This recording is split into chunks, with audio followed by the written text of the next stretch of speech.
he was here in Atlanta, and TiE Atlanta had organized a memorable farewell for Jay in 2007. Please join me in welcoming Jay to Matrix 2022. Jay? Kanchana, thank you for the opportunity. I'll be glad to share my thoughts. We're all learning from each other all the time.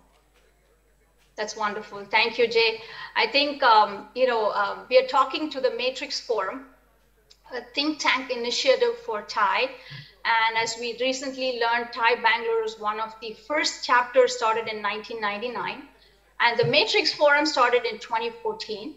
The Matrix Forum is now a vibrant community of over 2,500 IoT startups and 25,000 community members. And we have the honor of addressing the 7th edition of Matrix, which focuses on 3 broad themes: digital next, sustainability growth, and future tech.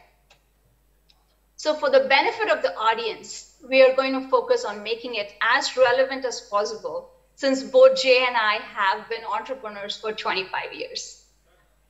So Jay, the saying goes, never let a crisis go waste. From a pandemic, now we are entering an endemic phase, hopefully. The initial days of the pandemic, with the lockdowns in place to stop the spread of the virus, ensuring business continuity of critical services by hospitals to save lives, suddenly supporting a dispersed workforce, you have made an important contribution during a global crisis by providing a scalable solution to make an impact on the well-being of society. How does it feel? Well, Kanchana, it has been very gratifying. It has been very satisfying. All of us know when COVID shutdown happened, suddenly all of us had to stay home. But economy depends upon business activity. That means employees being able to do the job, and their livelihood depends upon it. So when shutdown happened, I got calls from so many CIOs around the globe. Some of them were our customers, some of them were prospects we're working with. They said on Monday, for example, Monday, March the 16th, Europe got into lockdown mode. They said, we need our employees to be able to work from home securely. And it was essentially coming to full maturity of the solution I dreamed of in 2008, where the Zscaler starting notion was any employee should be able to work from anywhere, no matter where the applications are, no matter where the user is. So gratifying to help people as their livelihood depends upon being able to work. And we probably had millions and millions of people who came online on the Zscaler cloud security platform. This is very simple. Then trying to take legacy firewalls and VPNs and try to spin them in the cloud and here and there. So the solution designed for this world worked extremely well. So very, very happy with our contribution. Thank you for what you've done, Jay, what your company and your team have done. It's been seamless. Talking about scalability, one of the biggest challenges is how do you scale seamlessly, right? It was almost like there was an emergency. So can you maybe talk about that? Because I know, in terms of engineers, there was a challenge across the board. So maybe scalability is a big thing for any business. Absolutely. So what are your thoughts on it? So scalability doesn't happen after the fact. Scalability has to be built in the design. All engineers know that. You scale for a certain type of solution, certain type of audience. And it doesn't just go up and down. Take power generators that are designed for home use. They don't scale to become a power plant to provide power to the entire city or state. Take DVD players that are designed to deliver music to a person. You can't take millions of DVD players, put them in a data center and say, I got Netflix streaming service. So when you have to design a cloud security service that scales, you need to keep that architecture in mind, and you design to optimize everything to build a scalable system. The contrast was companies tried to take their legacy VPN to provide remote secure access. And they would spin a VPN, a virtual machine, a second, a third, and fourth. That's like DVD players, you know, in a small scale, it works well. It seemed like to give a good demo, but in the large scale, it doesn't work well. You know, the name Zscaler stands for Zenith of Scalability. There's a story behind it. When I was really thinking of the idea of it, I went to see the CISO of Coca-Cola, who was a good friend of mine. And I said, I think his name was Tom Place, actually. In Atlanta, right? Yeah. Yes. He said, would you buy the solution? He said, of course. I said, so how many security appliances do you have? He looked around, he found over 100 security appliances. And I left the meeting saying, yeah, Tom will buy the solution, but if it takes me 100 plus security boxes to serve one customer, how many boxes will I need to serve tens of thousands of customers? The solution must be highly, highly scalable. So to really make sure the company is fully focused on scalability, we said, let's name the company Zscaler, Zenith of Scalability. And it has served us well. Every 18 months, our traffic has been doubling. You know, doubling from nothing to 1 billion transactions seemed big. We had a big party when our daily number of transactions in the cloud went to 1 billion. But now, today, it's about 240, 245, 250, 235 billion every day. And it has been doubling. It is the architecture that provides you scalability, and that's the right thing my architects and engineers did. So talking about celebration, Jay, how do you celebrate? You know, how does the company celebrate? How does the family celebrate on such enormous success? Yeah. Look, at the end of the day, success of a company depends upon the team. The startup success depends upon the core group of 3, 4, 5 people who come together. They all need to be really committed and passionate. Quite often, startups make the mistake. They think that this is a way to get rich quick. Most people who go with that mindset are disappointed. And I think when you really want to do a startup in a given area, you actually learn about it, you learn more, you become more convinced, you become more passionate, and it's the passion that gives you energy. And when that passion comes together from a lot of number of key people, good things happen, good products are built, they solve real customer problems, and customers like it. So you celebrate every win. You can't imagine how happy my engineers were when first time a cloud went online. Next thing, when a large customers like General Electric deployed Zscaler, I mean, engineers were over the moon. Now, there are lots of issues to deal with early on. No matter how smart you are, whatever product you're building will have issues you need to sort through. And it's an ongoing process, and making sure people stay focused on delivering the best and the most reliable product is important. Sometimes engineers get hung up on innovation and they give up or they compromise on reliability of the service. Especially for Zscaler, reliability is so important. We are the switchboard that connects every user to every application. If we have a hiccup, business stops. I mean, it's not just access to CNN. It is really doing transactions. Billions of dollars of business gets done as people go through our platform. So for me, reliability is number one because user experience is important and security is, of course, important. So celebrating these wins along the way is very important. I have my core team of engineers who started with me very early on. Other than a couple who retired, all others are still part of the team because they're so proud of what they built. I think it's a pride, it's a sense of satisfaction that drives people. It's a sense of accomplishment. I mean, these people became financially independent years ago. They could go to the beach and do whatever they need to do, but they are working because they're having fun.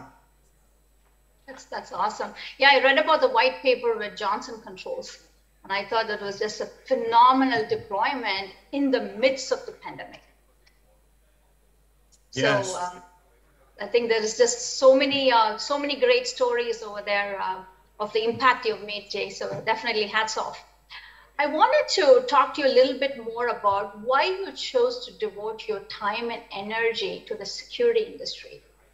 Many of us interact with security protocols like VPNs, firewalls, etc., without even thinking about it.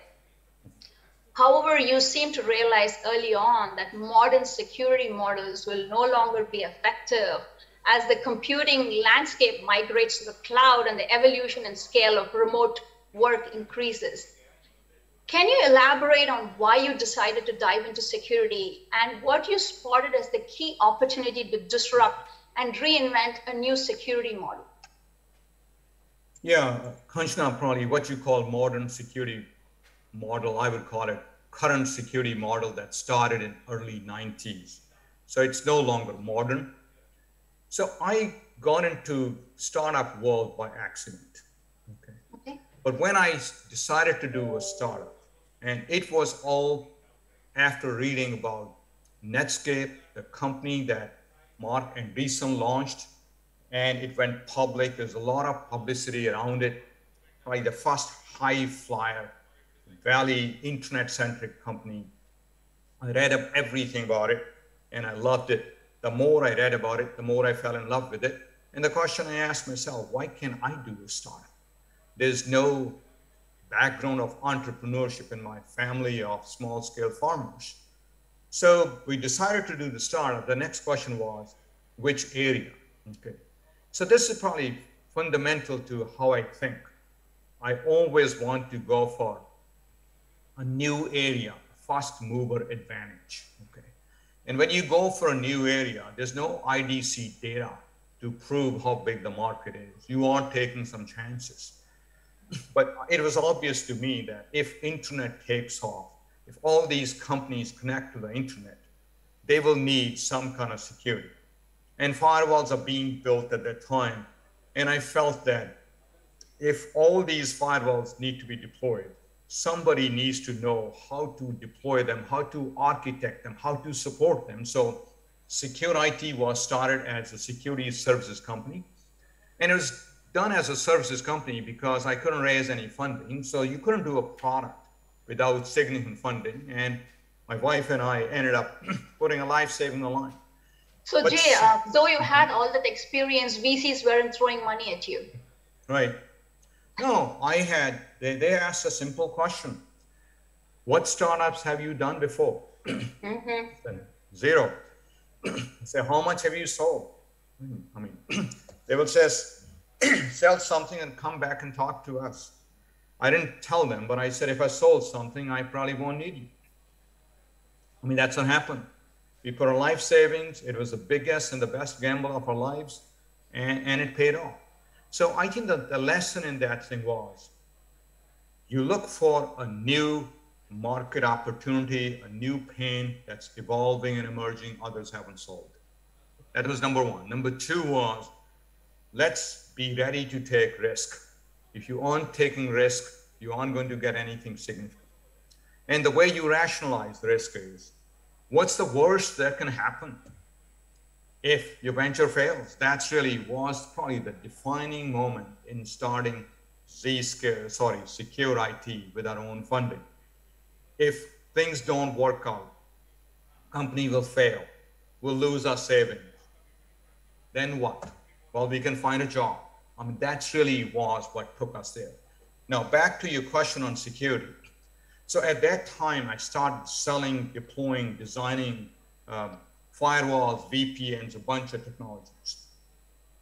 And after Secure IT, I did two other security startups, Cypher Trust, an email security company, and Air Defense, a wireless security company. These are all traditional castle and moat security, firewall centric and the like. But as I saw over the years, that in spite of organizations spending millions and millions of dollars on these legacy-based security, hacks and attacks are happening. The world was shifting where applications are moving to the cloud. Applications are becoming SaaS applications. People are becoming all mobile. The notion of building a castle and moat with firewalls and VPNs seemed outdated. So the notion was, let's not do network security of securing the network. Let's think differently. Let's build a switchboard, an exchange where everyone is untrusted. A user comes to the switchboard, we validate you. Who are you? Where are you trying to go? Do you have access or policy allows you to go there? If all that criteria meets, we connect the right person to right application. What do firewalls do? They put you on the network. It's like you're in the castle, you can go anywhere and everywhere. And I think inertia is a powerful thing. It holds things back. So a lot of people are comfortable with what they know. So for someone to come with a new idea that's disruptive, it takes a fair amount of evangelism. But once the market starts getting it, you start getting lots of momentum. Well, look at what it took for electric cars to get traction. Quite a bit. You know, Tesla is not new. It's over 10 years old thing. And they did an amazing job. When my team comes and tells me that it's so hard to displace some of the legacy technology because a lot of these old people are kind of holding on to their boxes. We call them box huggers, okay?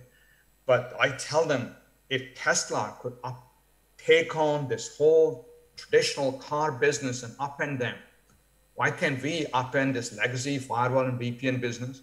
And when we get all these wins, they really are exciting and people feel great to move forward and drive to the next level. So the changing landscape, two things drove me to come up with a new model.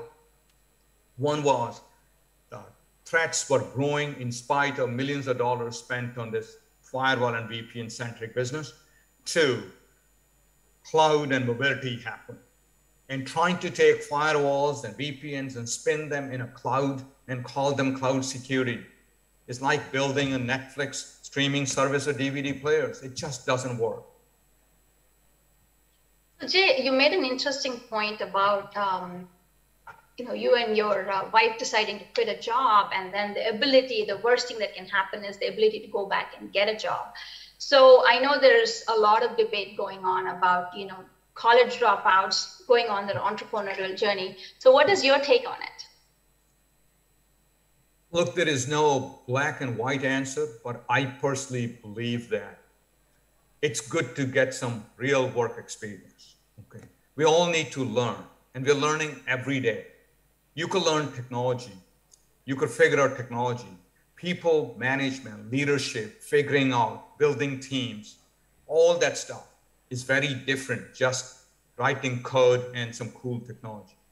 So if you really want to be an entrepreneur and be the CEO or one of the management leaders, I do believe that it is good to get some real life experience. If you ask me, probably one of the biggest factor behind my success has been my sales experience at IBM. IBM was an amazing training ground for sales, and that played a big role. So you're talking about the entrepreneurial landscape, right? So what changes have you seen in the last 25 years since you started? One big thing that's happening is everything is moving at a faster and faster pace. Okay. Technology is changing. It's impacting businesses. Businesses have to move fast. Look at how many Fortune 500 companies have been disrupted. If you read the book, Good to Great, a bunch of companies that are supposed to be great are nowhere on the scene. They're no longer in even the Dow Jones Index. What it tells you is that the landscape, the market's changing at such a fast pace, and it's being disrupted by technology. And we need to move fast in all areas. If you are working for a large company, you company needs to move fast. All the CIOs, CISOs, and CTOs I talk to, they're all working on figuring out how to increase the speed of innovation. How do you connect with your customers, your suppliers in a more seamless fashion, providing them more meaningful information? All that thing has to happen. It's all powered by technology. So entrepreneurs need to move at a faster pace in the right area. And I think sometimes people like to think that they can start creating a new business in an area they don't have a lot of core competency. They think it's a cool area. I believe that to be successful, you need to have core competencies. You need to learn something. You may not have all core competencies, and you bring some people along from certain areas, but understanding a core area, understanding the problem at depth is important. I personally don't know a whole lot about consumer markets, but I spent most of my career dealing with enterprises. When I start something, I make sure I understand the issues. The other point I'll mention to you is technology is evolving all the time, but mega shifts happen only from time to time, every 20 to 30 years. They are very disruptive. And if you're building disruptive technology, then you shouldn't talk to any customers. I don't. When I built Zscaler, very few customers actually told me that, yeah, that's what they're looking for. I did run it by a bunch. But overall, customers can give you feedback about incremental changes you need to make. Customers didn't ask me that you should build a cloud-based security service. Once you do that, then incrementally things need to be improved with how customer interacts with, engages with it and all. That can help. So there's the interesting way to look at, and that's what I try to balance between the two. I like that subject matter expertise. I think it's very important, before you start and to scale and be successful and, have a sustainable business model, So great segue to my next question. You said, every 30 years there is a disruptive business. Successfully navigating the evolving startup landscapes, you have seen ups and downs in the market, and seeing the economic future in technology companies is a hot topic at the moment. And there are undertones of an upcoming recession. Mm-hmm. Can you share what are some of the key values or lessons that helped you achieve success regardless of the market environment around you? I'm talking about since you continue to start even during those economic downturns, like starting with air defense, Cypher Trust, Core Harbor, Secure ID, and now Zscaler. Yeah, Zscaler was actually started at the last downturn of 2008. Okay. So since I was funding it, so I kind of felt it was a great time to actually spend a couple of years to build some serious technology. And by the time the market turns around, we'll be ready to go and start selling our products. It actually worked out pretty well. The other thing I believe in is that a founder and entrepreneur should put some money in the company, get some skin in the game. Now, I funded my own companies first because I had no choice. Let all others because I had a choice. Okay. But when you put your own money, you deal with it very different. I think when market becomes too open with funding and all, the habits of hiring the right people, spending the money become really bad. Okay. I think business should always be prudent. I do tell my employees that you should spend company's money as if your own money. I think it's a good value that helps everyone all along, and it keeps us grounded.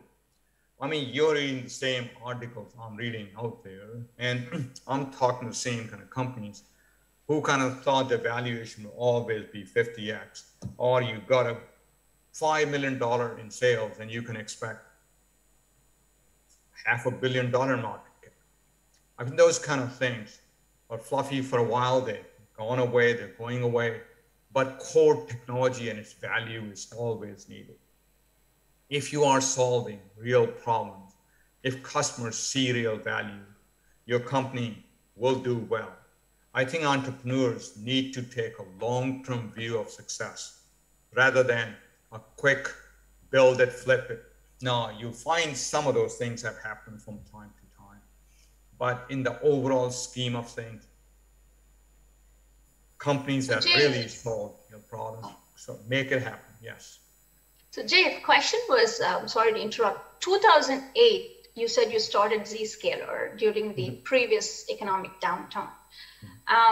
So can you walk us through conceptualizing the idea, building the MVP, funding, obviously you said you self-funded it, scaling the business to the world-class company it is today, and also I think for the benefit of the audience, how did you take the idea from vision to execution, and when did you really see the growth from when you started in 2008? Right. So first of all, building the idea, right? Many times people think that, how did you see that early where the market was headed? It was actually fairly straightforward. If you go to 2008, internet was the source of most of the information that are still there. Two, I have been using Salesforce and NetSuite, the two key SaaS companies in all of my startups since year 2001, when each was under $10 million in annual sales. Three, we're all mobile. We are using laptops. Trio BlackBerrys were widely used, and iPhone was just announced with a big screen. And so those three things were obvious. And fourth was, I said, if more business happens on the internet with cloud applications and we become mobile, will there be a need for security, internet security? Answer to me was, wherever business happens, bad guys want a piece of action without working hard. So there will be need for security. And if the answer to these four questions was yes, then we needed to build a cloud-based security. So from day one, our really focus was any user should be able to access any application anywhere. We haven't really changed our vision from day one. We have expanded it to cover more and more things. So I like to think of vision as a kind of a concentric circle that are expanding. You start with a small bullseye. You do well in that area, then you add the next layer, and the next layer. So the service we built was very well architected and built. No, there was not a massive demand out there. We had to go and evangelize. If I met 10 security leaders and presented what we have built, 8 of them will say, well, 4 of them will say, you're crazy.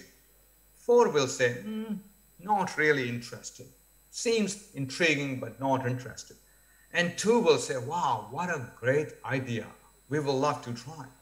So just those 2 smart security leaders who were sharp, who got it, gave us actually all the inspiration that others are laggards. They'll come over time.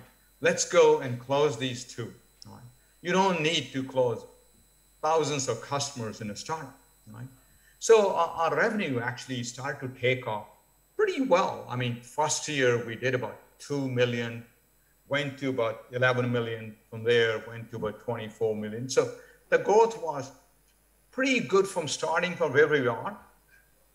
But we kind of kept a pretty good growth rate. If you look at a growth rate starting early on, it has been in the, CAGR has been in the probably 70-80% range overall, right? But things do take time. I mean, now we are sitting north of $1 billion in annual recurring revenue. And even at that scale, we are growing at over 60% year-over-year rate. It's pretty remarkable. Generally, when you get bigger, your growth rate slows down because it's a lot of large numbers, right? Growing 100% on a base of $1 million is easy. Growing 100% on $1 billion is a lot harder. Congratulations. So, but it takes a good product, a good team that's solving customer problems, and having passion for solving problems is important. Most entrepreneurs make the mistake of thinking that the technology is outstanding. The problem is with sales. Okay. They're biased. Okay. I think sales is always hard. Okay. A founding CEO should go out and try to sell the first 5 or 10 deals. If they can't sell it, they can't blame anyone else. In fact, the CEO founder should be the #1 salesperson in the company most of the time. And if you do well in sales, things keep on happening. If you think your technology is very cool, but sales aren't happening, your technology isn't cool. Okay. So I read a quote where you said that 10% of startups will do well, another 10% will do okay, but a majority of 80% will not succeed. What would you advise entrepreneurs to do to minimize the chances of failures? Well, we all know the success rate in a startup world is very, very low. Okay, that's because it's not easy. There are markets out there, big players out there. Too many times, entrepreneurs start building a product that feels like 20% better or 20% cheaper. That's not good enough. If you think you're building something that's 20% better, that competition, even if it's a large company, they're not sitting. They're improving upon their stuff too. So the way I like to think is the following. My solution has to be either disruptive or 5x, 10x better than what the customer is doing today. If it happens to require a new architecture, then you are in a much, much better position because architecture can't be changed overnight. Features can be added.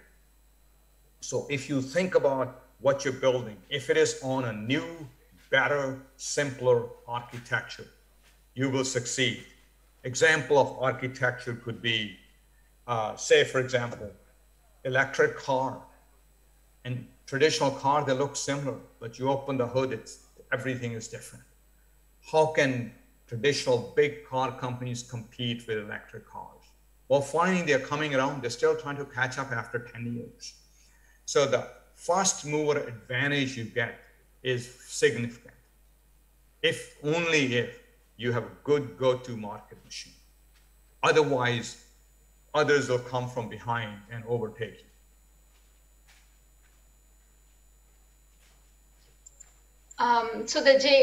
Jay, thank you for that valuable advice. As you know, the conference Matrix 2022 is by entrepreneurs for entrepreneurs, focused on business transformation of OT through IoT, edge, AI, and future tech. Very similar to Zscaler. What are some of the opportunities you're excited to see built in this space over the next few years? And what are some of the common challenges that come along with our industry? Right. So if you think of IoT, OT, AI, they're all related topics. IoT generally allowing us to get tons and tons of telemetry to make all kinds of decisions. There's a big opportunity in that area. The more telemetry you collect, the more and better decisions you can make, and that's where AI/ML plays a big role. Because without that AI/ML engine, you can't really get meaningful information out of it. OT takes several different dimensions. The OT area Zscaler is working on is to help all these large companies who have industrial control systems out there. They need to be secure. And these industrial control systems are running big plants and factories. And the funny thing we find is they are being accessed from remote places by third-party contractors using old school legacy VPN type of technology, which is really dangerous. I mean, VPN puts you on the network so you can get on and go wherever you need to go, which is dangerous. So this opportunity to really provide better zero trust-based security access to OT systems. In fact, Zscaler is doing some work with companies like Siemens in this area. So the opportunity for IoT OT world is to bring zero trust security, which is the opposite of traditional network-centric security. The market for industrial systems generally moves a little slower, but once you get in, you're there because plants and factories don't like to make changes too frequently. But IoT also is a big market. IoT has its opportunities in the consumer area. It has opportunity in every kind of vertical area. It has opportunities where telemetry can do better preventative maintenance for some of these big plants and factory equipment and the like. So I think there's a lot of opportunity. Not too much has been done in this space. So Jay, great session. In terms of closing remarks, I know we are from India. We are talking to successful entrepreneurs, startup entrepreneurs in Bangalore. And considering your background in India and your journey, any thoughts you would like to share? Yeah, I'll make a couple of points. First, I think India has great talent. Okay, just about 40% of Zscaler's employees are in India. Okay, I don't recall the exact number, but it's somewhere between 35 to 40%. And they're great, passionate, young engineers and customer engineers and the like. So I think that there's good talent to build startups in India. Number two, I think it's great to see that the startup world in India has been taking off pretty rapidly for the last 4 or 5 years or so. China kind of got an early start. They got so many successful startups. We in India actually understand software a lot more than China does. So I think it'll be good to see more and more Indian entrepreneurs build these startups. I read about all the successful companies that have been there. I think you need to be mindful as the recession is coming, the money is getting tighter. How do you make sure you manage those funds? Some of young entrepreneurs in India probably have never seen a recession. It's always a balancing act. You can't totally shut down and say, I'm not going to do a whole lot. Focus more on customers and sales. The best money is not the money you raise from a VC. The best money is the money that comes because you're selling to your customers. That comes without giving any equity. And that's a long-term thing. So double down on sales if you can. Definitely. That's valuable advice, Jay. So we have a rapid fire round for you. So I'm going to ask you some questions. I'm going to read out a few words, and if you can say in one sentence what comes to your mind first. So let's go. Ready? Yes. All right. Passwordless environment. It's happening. It has to happen because passwords have failed us. Quantum computing. Big promise, big challenges. Eventually we'll get there. Cryptocurrency and Web3. It'll have its ups and downs. Crypto, dealing with money, it's unregulated stuff, has lots of challenges. I stay away from it. Fintechs and traditional banking. Traditional banking will be disrupted. It's being disrupted. Big opportunity for entrepreneurs. Privacy concerns? Sometimes they're overblown, sometimes they're real. There needs to be a right balance between privacy and freedom to use data. Metaverse? It's good for certain markets. It's overblown for others. There's certain industries where it'll go in early on, but others, it'll take time. 5G adoption. 5G is wonderful. It'll happen at a fast pace because we all need to move lots and lots of data back and forth. And 5G is great technology. The rolling out of 5G is taking time, but it will accelerate. That's all I have for you, Jay. Any closing thoughts you want to share with Matrix 2022? Kanchana, thank you for the opportunity. I was involved in starting the TiE Atlanta chapter in 98, 99 timeframe. It's great to see what TiE has done to inspire Indian entrepreneurs. Entrepreneurship is a great area. I mean, if you really, to me, it's addictive, okay? But it requires a lot of work. Find your passion, do the startup in the area of your passion, then you can stick to it and you should find great results. Good luck.